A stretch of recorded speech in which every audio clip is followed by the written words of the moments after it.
December 21st, 2012. The day the world was meant to end. But when the sun rose the next morning, life went on, or so we believed. What if something did happen that day?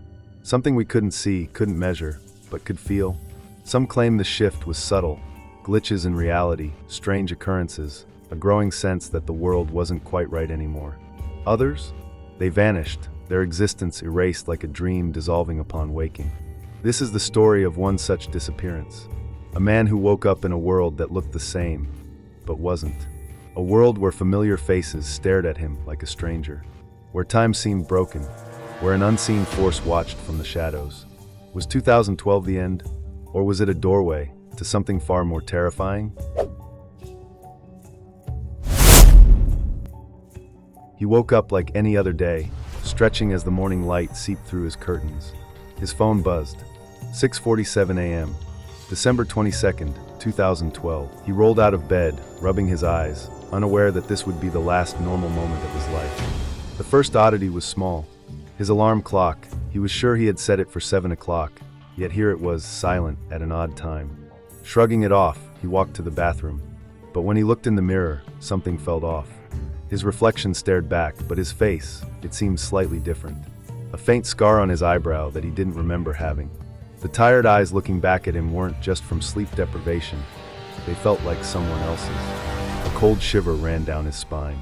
"It's just morning grogginess," he muttered, splashing water on his face. At breakfast, his unease grew. His parents sat at the table, sipping coffee. His mom greeted him with a warm smile. "Morning, Noah." "Noah?" His name was Daniel. He froze mid-step. "A what?" he asked hesitantly. His father chuckled. "You okay, son? You look like you've seen a ghost." His heart pounded. This wasn't a joke. His own parents, people who had raised him, people who had called him Daniel his entire life, were now calling him Noah. He turned to the family photos on the wall. His hands grew clammy. Every single picture had changed. The images were nearly identical to the ones he had always known. His parents, their house, the vacations they had taken. But the person standing in his place wasn't him. It was someone else. A man who looked just like him, but different in ways he couldn't explain. His hands trembled as he grabbed his phone and dialed his best friend's number. "Hey, who is this?" the voice on the other end asked. His stomach dropped. "It's me, Daniel." A pause, then a cautious response. "Sorry, man. I don't know any Daniel." The call cut off. The room felt like it was closing in. The air was thick, suffocating. "What the hell is happening?" he said.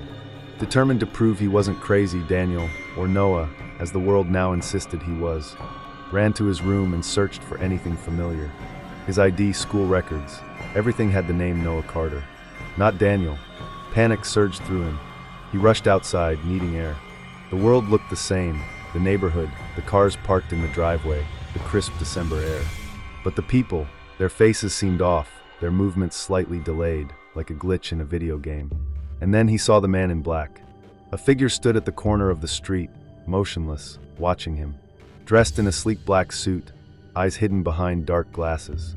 The moment Daniel locked eyes with him, a slow smile crept across the man's face. A whisper echoed in Daniel's head, though no one had spoken. "You were never supposed to be here." His breath hitched. The figure vanished in the blink of an eye. Daniel's chest tightened. He stumbled back inside, slamming the door shut. His parents, who were now strangers, looked at him with concern. "Noah, are you okay? Stop calling me that," he screamed. Their expressions darkened. "Maybe we should call someone," his mother whispered to his father. Daniel's blood ran cold. That night, unable to sleep, he packed a bag.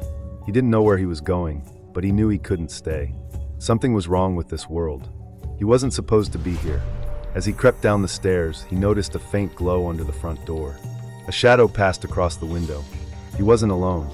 He turned. His mother stood at the top of the stairs, her face shrouded in darkness. "Where are you going, Noah?" she asked. But the way she said it, it wasn't a question. It was a warning. His pulse pounded in his ears. He ran. Bursting through the front door, he sprinted into the night. The streets were eerily quiet, but he could feel them watching. The figures hidden in the darkness, the ones who knew he didn't belong here. A car screeched around the corner. Headlights blinded him. A man stepped out.